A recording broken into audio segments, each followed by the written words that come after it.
Hai guys, thank you very much for tuning in. Sebelum kita mulai videonya, gue pengen kasih kalian disclaimer dikit. Jadi kamera gue itu tuh di setting ketinggian ISO-nya, hasilnya videonya jadi sedikit grainy dan buram-buram gitu. I'm very sorry for that, gue masih newbie and I'm gonna fix it on the next video. And I'm so sorry that gue nggak bisa sepenuhnya nge-represent all the variants of the LGBTQ+ community. For the sake of the video, gue sebutnya LGBT aja. Thank you very much and enjoy the video. Banyak banget itu yang udah nikah baru nyari pacar. Udah nikah? Welcome to episode 1 of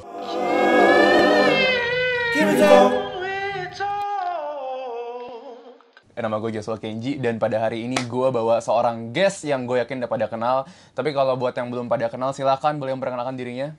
Hai, gue Yumi. Yumi, mungkin boleh dijelasin dulu backgroundnya gitu, kerjaan lu apa? Hai guys, jadi gue saat ini berprofesi sebagai seorang model. So, I'm a fashion model, tapi kayak dia memanggil gue karena sepertinya bukan modelingnya yang penting, tapi LGBT-nya nih yang mau diangkat. Ya betul sekali, dan fun fact, Yumi juga adalah teman kuliah gue. Masa sih? Apa? Jangan gitu dong, ntar gue dikira SKSD gitu sama lu. Oh iya, kita sekelas. Kita sekelas, oke. And by the way, question of the day, buat yang bisa nebak jurusan gua sama Yumi, silahkan di bawah. Nanti pokoknya ditransfer Yumi 100.000. Oke, jadi Yumi, tadi kan lu udah ngomong duluan kan soal LGBT.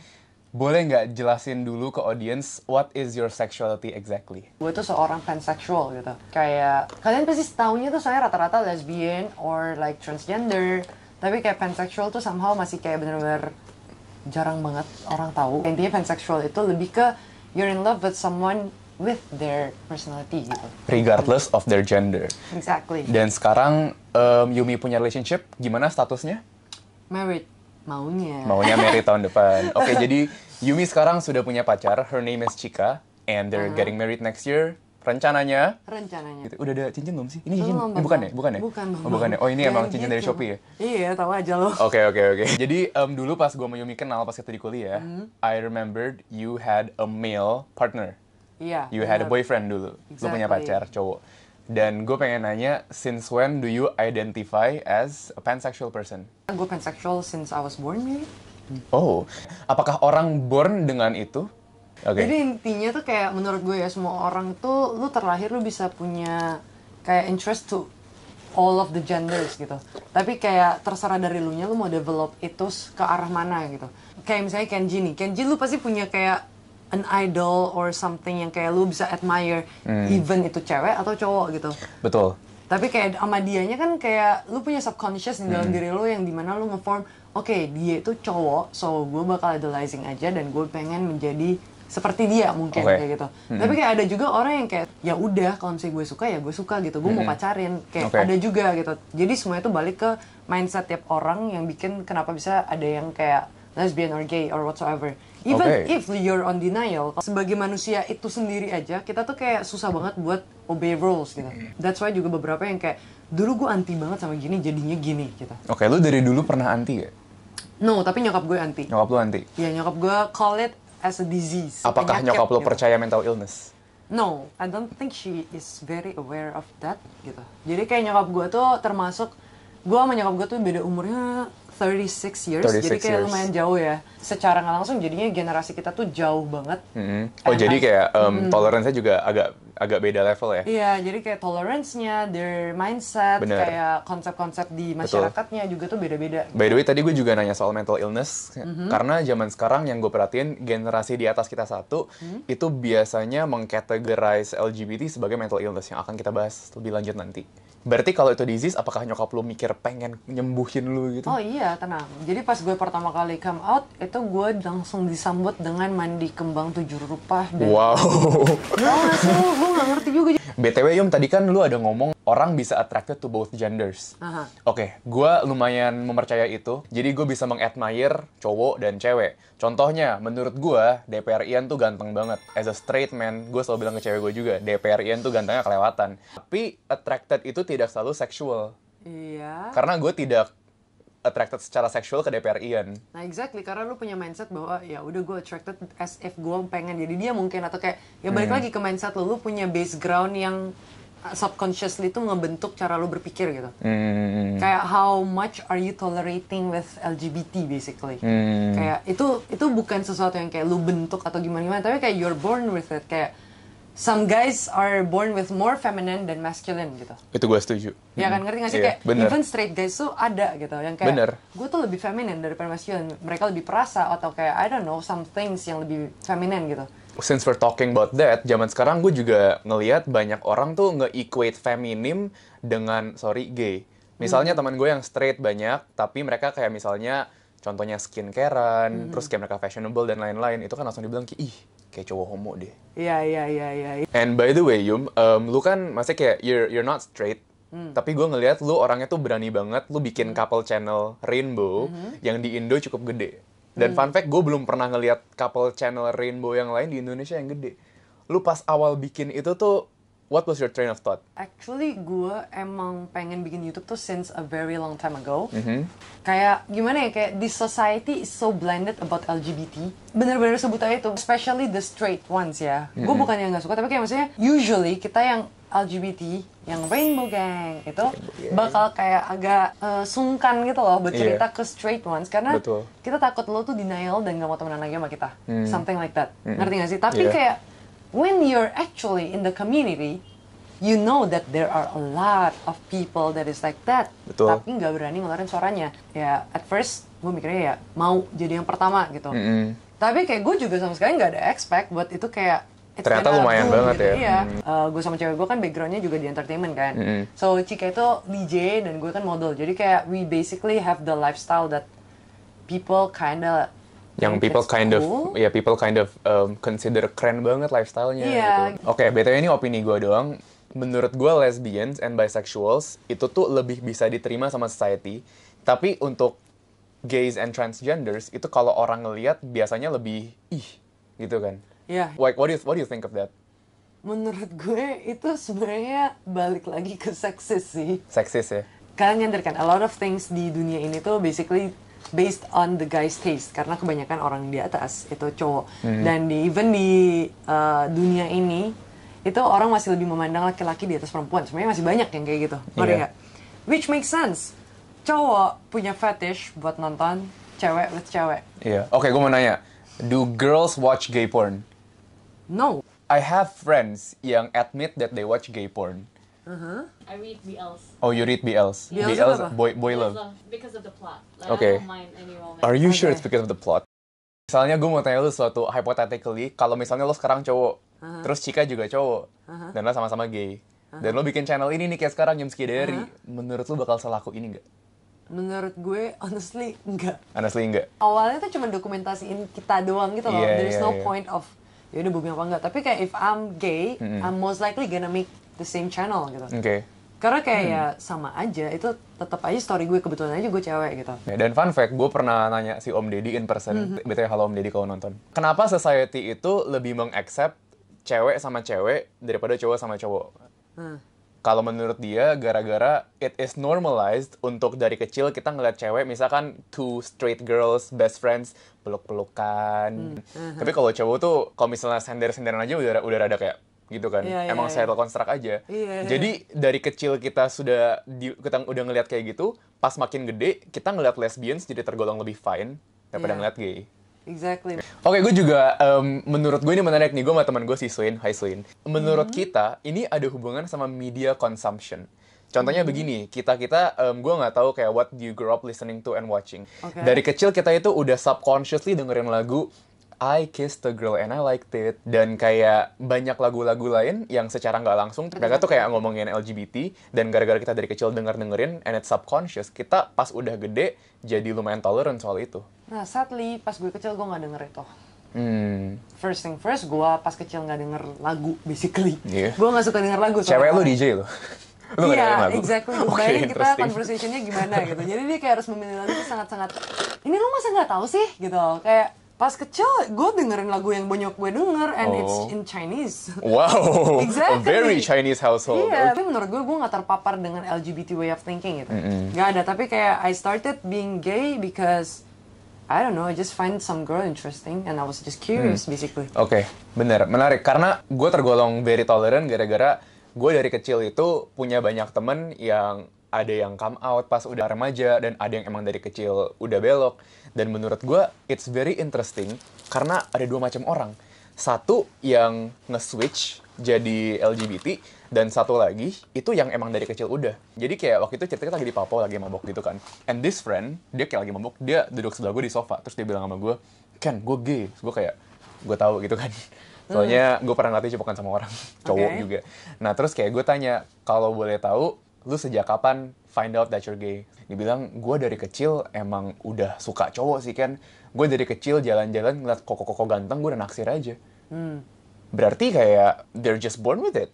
It interests me aja, karena zaman sekarang tuh banyak orang ngerasa kayak disease atau enggak sakit orangnya jadi kayak gitu, kayak oh gila atau apa. Padahal enggak. Emang iya sih, menurut gue tuh lu nggak bisa dibelok-belokin gitu. Kecuali kalau misalnya emang dari lu nya udah ada pada dasarnya. Karena gini deh, lu kalau misalnya bilangnya yang orang straight bisa dibelokin, berarti orang belok bisa di-straightin dong. Misalnya ini lu straight, lu mainnya sama orang yang belok. Nanti si straight ini bisa jadi belok. Oh bener, parents biasa kayak gitu ngomongnya. Iya, terpengaruh. Padahal sebenarnya ya, logically kalau gitu, orang-orang gay itu kan minority. Iya kan? Meaning lu bakal lebih banyak hangout sama orang straight. Make sense? Kenapa nggak semuanya jadi straight? Interesting point of view ya. Kan it's pengaruh lingkungan. Lingkungannya kan banyaknya gimana gitu. Kan tadi lu bilang orang born dengan seed of pan or buy. Berarti untuk mereka bisa meng-decide untuk tanda kutip belok, apakah harus ada triggernya? It's just basically like this. Lu terlahir, lu bisa makan apa aja. Terus kenapa lu bisa mendecide lu favorite makannya apa? Lu bisa makan semuanya, tapi kenapa lu mendecide ketoprak itu your favorite food? Nggak ada, karena lu suka aja gitu. Oke, gue bisa jawab karena gue udah nyobain banyak makanan, tapi gue choose ketoprak. Tapi kalau untuk sexuality, gue nggak nyobain semua sexuality. Nah, maksud gue kenapa lu bisa akhirnya memutuskan buat ketoprak gitu? Because it's so heavenly, man. Nah ya udah, berarti rata-rata yang bisexual dan akhirnya memutuskan buat oke, gue lesbian aja. Usually udah nyobain both gender gitu.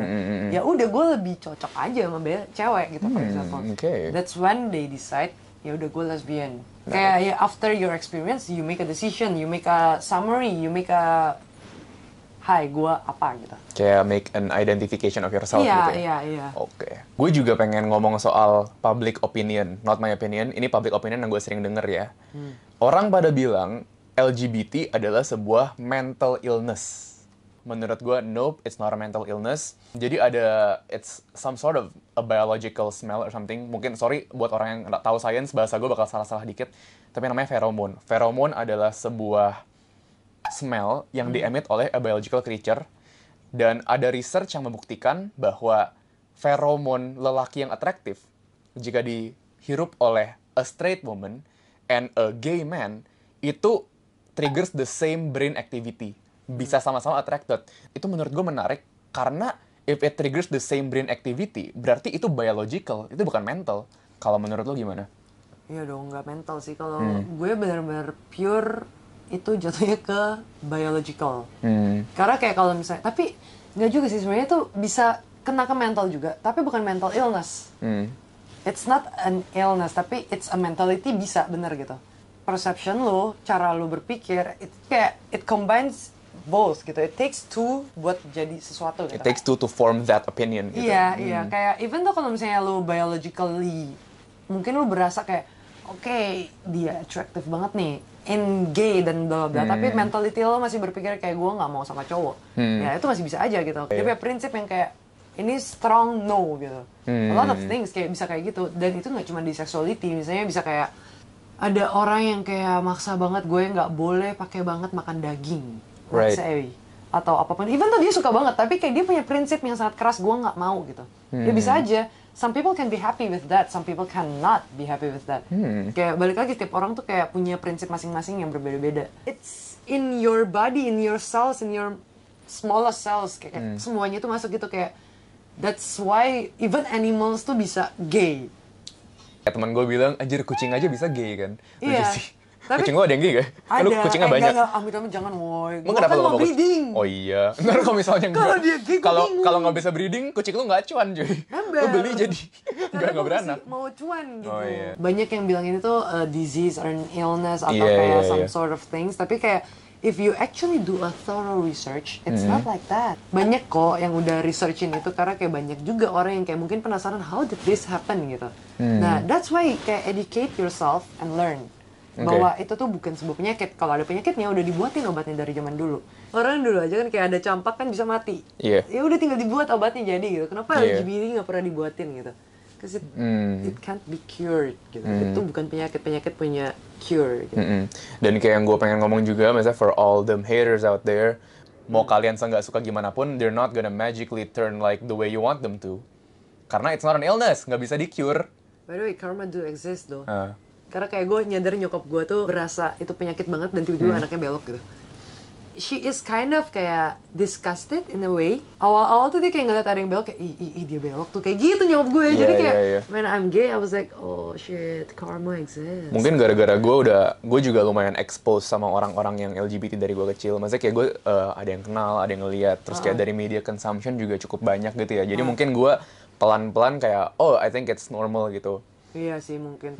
Makanya yang di daerah LGBT susah banget. Oh betul. Karena kayak ya pertama mereka masih jarang banget ngeliatnya dan they actually think that not knowing means that everyone is like them gitu. Iya benar. Ngerti sih Iya. kayak saking terbiasanya kayak lu nggak tahu cerita orang, lu langsung membuat judgment that they're the same as you.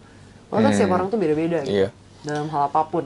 Orang-orang yang berpikir seperti itu kan majority of Indonesia. Dan orang-orang yang pikir kayak kita kan minority. Jadi menurut lu apakah itu mengundang banyak hate comments karena lu minority dan lu lumayan loud? Kayak orang-orang tuh cenderung nggak tahu apa yang ada di dalam society kita sendiri karena kita form these judgments on everyone. Amazingly, kalau misalnya lu cek channel gue, itu kayak 90% supportive, 10% nggak supportive. Oh iya, maksudnya on the comments? Iya, Gimana cara lu nanggepin haters biasanya? nggak ditanggepin. Nggak ditanggepin ya? Iya. Dengan lu nggak tanggepin, apakah itu berarti bakal keep on coming atau bakal capek merekanya? Sebenarnya ada yang capek, ada yang keep on coming juga. Cuman kayak ya ngapain gue waste my energy for that gitu. Tapi ada yang pernah bilang sama gue, bad engagement is still engagement. It still helps out your algorithm in a Iya way. benar. Karena Jadi, mereka lebih banyak komen dan lebih banyak nanya dan lebih banyak. Literally ada yang pernah DM gue sekali itu dia sampai tahu semua video gue dan dia tonton semuanya. Damn man. Baru dia ngasih gue lecture. So thank you for the view. Thank you for the views. Gue tipe orang yang kayak I'm not gonna force you my opinion, tapi gue juga nggak mau lu paksain ke gue opinion lo gitu. Karena kayak if I'm gonna respond to all of the haters instead of the supports, ya gue jadinya negativity banget gitu sih. Right. How does your girlfriend handle it? Biasa aja atau the same mentality atau?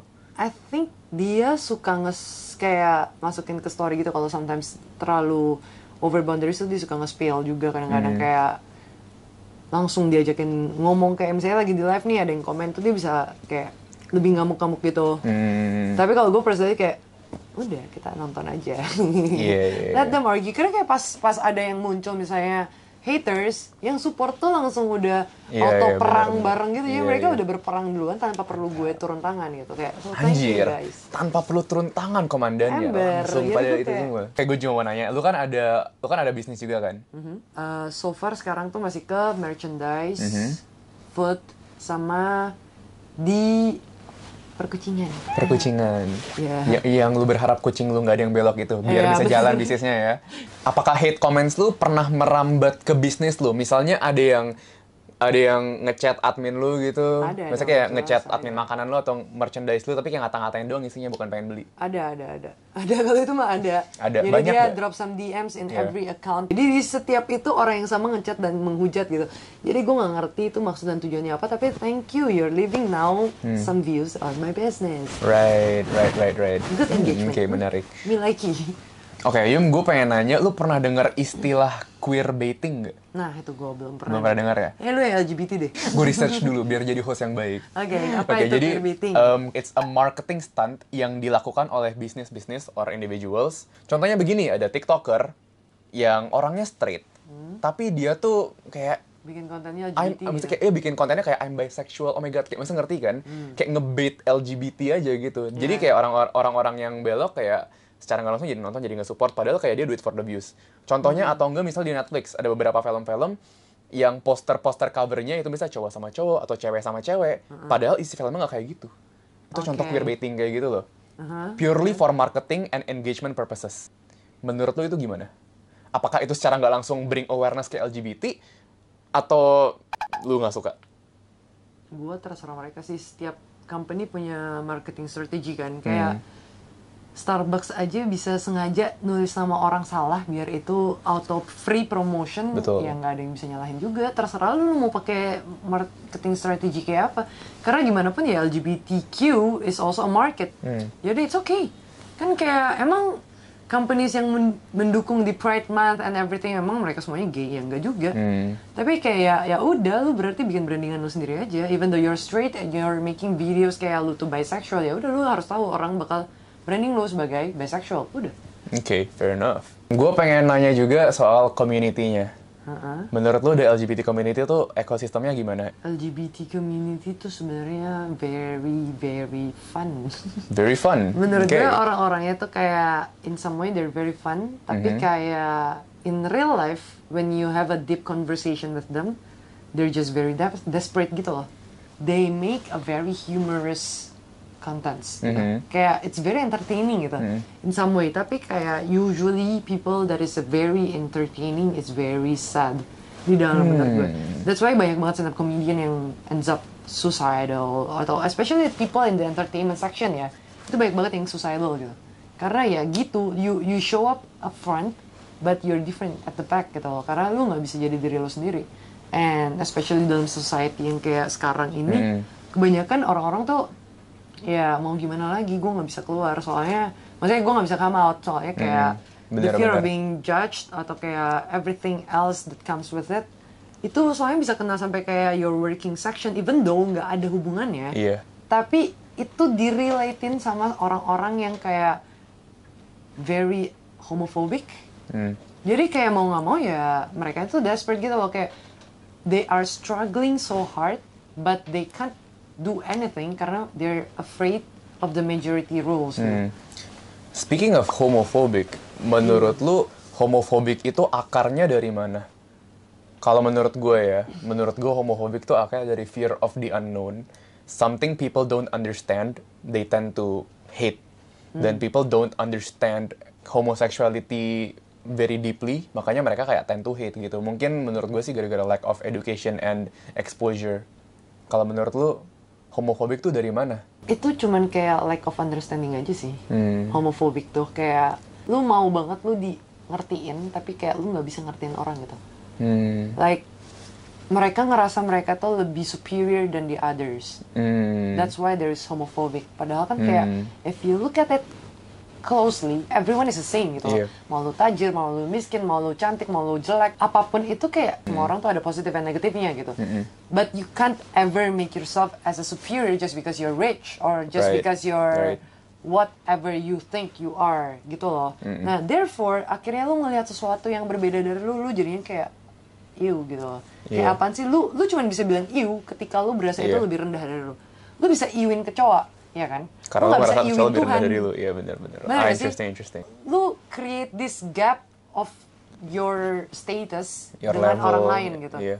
Berarti secara nggak langsung orang-orang yang homofobik tuh menempatkan orang-orang yang LGBTQ+ di bawah mereka dong. Exactly. Apakah itu bisa di-fix dengan kalau misalnya ada banyak people of higher stature yang LGBT? Mungkin bisa. Tapi kayak balik lagi kita kan kayak especially Indonesia kan kota demokrasi ya. Itu susah banget buat naik ke atas, especially lu LGBT. Itu one thing for sure, karena ya sorry to say, tapi even kalau misalnya you're not a Muslim, it's very hard for you to gain a place in a politic. Tapi sebenarnya nggak ada reason di belakang itu gitu. Cuman ya balik lagi, even agama yang dikatakan equal, itu masih susah gitu. Gimana dengan sexuality yang belum dikatakan equal? Iya. So, it's very hard to change that unless society-nya mulai mengubah cara berpikirnya dulu. Right. Dengan cara ya yang lu bilang harus educated, and then kayak lu harus punya understanding dan skills. Dan lo tidak fragile inside. Iya, kayak menurut gue orang-orang yang bisa homophobes or whatsoever, kayak itu kayak a sign of insecure aja sih. Very insecure, kayak kenapa lo harus menjatuhkan seseorang untuk mengangkat diri lo. Lo bisa mengangkat diri lo dengan kerja keras lo sendiri gitu. Inspirational sekali. Iya nggak sih, kayak lu mau buka bisnis, you don't have to kill other businesses. You can just work very good and your business. Although some people do that. Exactly, karena kayak ya insecure aja. Itu juga yang tadi kita ngomongin agama dan tolerance, kayak yang gue mikir if the world can tolerate banyak agama, kenapa the world nggak bisa tolerate banyak sexuality?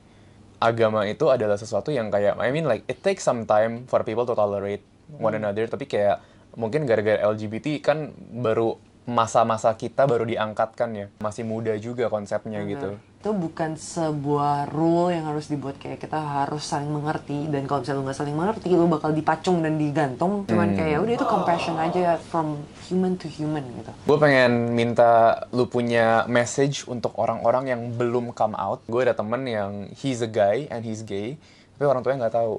Jadi orang tuanya tuh kan lumayan powerful dan punya bisnis yang gede. Dia anak cowok satunya dan dia bakal di-inherit itu. Dia juga bakal of course di-expect untuk punya anak dong. Dia tuh takut come out sama orang tuanya karena dia takut mengecewakan mereka.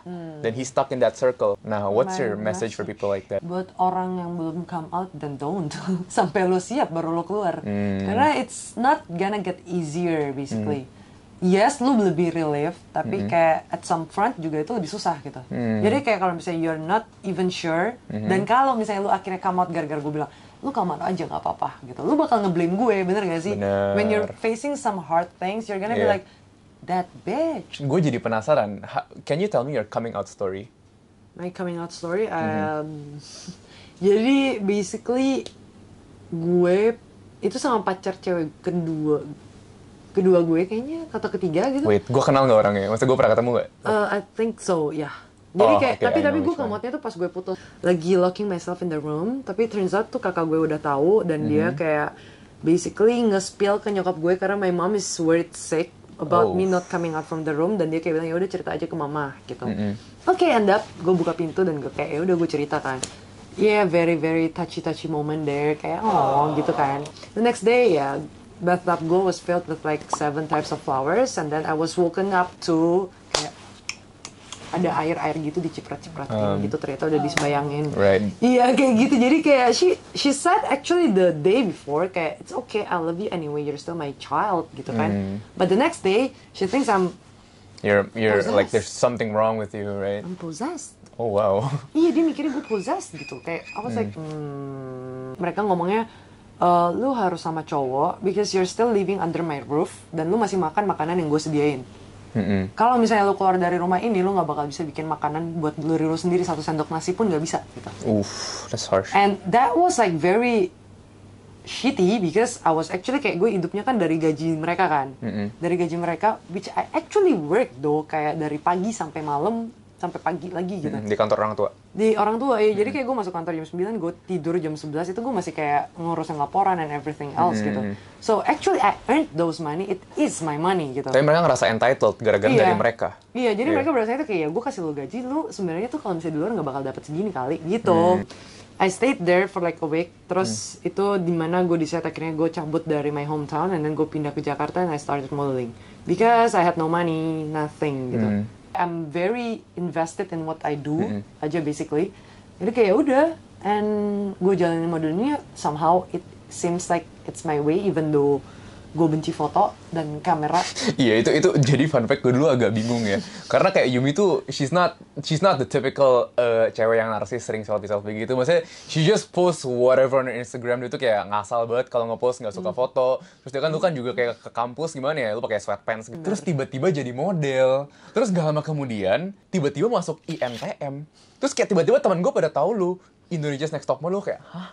Kok bisa ini teman kelas gue masuk INTM tiba-tiba, padahal kayak rada ngaco dari jurusan kita gitu kan. Gue kaget aja, itu keren sih. Kayak basically gue jadinya lebih confident with what I can do. Kalau misalnya dulu tuh kayak I'm more confident about my family. Kayak gue yakin whatever I do, I have a family backing me up. Iya. So I don't really try. Right. Ngerti gak sih? Yeah, Kayak bener. you're so secured, why should I go out of this comfort zone? Ada kok soalnya kasus yang kayak dia begitu come out, bonyoknya fine as hell gitu, kayak okay, sure, it's fine as long as you're happy gitu. Tapi ada juga yang kayak you're humiliating our family name kayak gitu. Nah itu yang kedua tuh more like my family gitu. Ini juga salah satu alasan kenapa gue bilang kalau misalnya lu belum bisa come out, jangan come out gitu. Bener. Karena kayak after that a lot of different treatments yang bakal lu terima dan lu mau nggak mau harus terima gitu loh, mau nggak mau harus siap. Oke, gue mau cerita dikit soal ada mutual friend gue. Dia punya temen cowok. Terus cowoknya ini like dia seumuran gue dan dia gay. dia deket sama cowok yang udah umur 30-an, tapi udah tunangan. Oke. Sama cewek. Tapi cowok ini tuh sebenarnya kayak secretly masih belum come out. Ujung-ujungnya this guy putus sama cowok ini kan. This guy yang mau nikah itu, cowok ini yang diputusin itu ngadu sama tunangannya. Tahu nggak sih, calon suami lu tuh gay or bi gitu. Dan akhirnya gagal nikah. Udah 2 kali kejadian gitu loh, with the same person. And that raises the question in my head, apakah ternyata sebanyak itu orang yang belum come out? Sebanyak itu. Sebanyak itu. Banyak banget itu yang udah nikah baru nyari pacar. Udah nikah. Iya, jadi kayak mereka off pressure from the family to get married, they can be themselves. Oh Tapi, shit. karena kayak society emang ngelarang mereka buat cerita gitu loh. Iya. Kayak mau nggak mau gue cari aman aja dulu. Jadi kayak ada juga yang gue kenal nih. Ini literally gue kenal. So the brother is gay, the sister is lesbian. Mereka janjian buat swap couple. Oke. Nikahnya ini sama ini sama ini gitu. Oke, Jadi kayak anaknya tetap anaknya, tapi kayak ya they're both gonna get married because of the society. Dan kayak biar kayak get the pressure of their back aja gitu loh, kayak udah nggak ada burden, nothing Right. else and everything itu kayak udah clear ya, semuanya udah Okay. clear. Jadi kayak dia bisa ya udah aman aja, nggak ada yang Okay. bakal suspect, oh you're married, you're not gay gitu. Ada kok sampai yang terkenal aja ada. Jadi dia tuh pacaran sama orang yang kayak artis-artis misalnya gini, artis-artis yang ini udah punya istri, punya anak, tapi pacarannya sama ini, ulang tahunnya bareng gini. Tapi kayak no one knows, they just think that they're best Lo kenal friends. orangnya? Ya. Oh wow. Makanya gue bilang community kita tuh ternyata banyak banget gitu. Itu kayak apa ya, dark web. Gitu. Itu actually a great way to put it. It is the dark web. Gitu kayak banyak gitu, tapi kayak Oke. What can society do to make you feel accepted? acceptance itu kan dari diri lu sendiri. Anjay, betul sekali. Jadi kayak lu mau gimana pun gak bakal ada enough gitu loh dari mereka buat apa. Ya mungkin ada yang kayak feeling more welcome, mungkin ada. Tapi kalau kayak soal acceptance dan sejenisnya tuh kayak lebih ke diri lu dan ke keluarga lu sih mungkin ya. Oke. Kalau menurut gue sendiri kayak LGBTQ+ community itu they're just fighting for their right to love. Mereka cuma fighting for that and nothing else. Itu kan gak menyakiti siapapun. Dan kalau misalnya emang lu pengen mencintai seseorang, tapi kayak diblok oleh society, isn't it kind of sad? Iya. I mean kayak lu nggak merugikan siapa-siapa lo. Maksudnya buat yang sering leave hate comments kayak please stop man, kayak buat apa gitu kan. Cek lagunya Taylor Swift, Yang mana? Hours. Iya, jadi Hours itu literally when people makes love looks hard, I think. Society sangat ngeblok dan kepo dengan urusan orang to the point where no one is harming anyone. They just Tapi, wanna bat their nose in gitu. Right. Okay, I guess that's it. Thank you very much Yumi sudah datang jauh-jauh ke Pluit dari Gading Serpong. Gimana sih cara tutup video? Gue nggak tahu men caranya. Okay guys, that closes this episode. Next time, what can we talk about? Oh, I fucking love that man. Ya udah. Okay. That wraps up this episode. Next time, what can we talk about?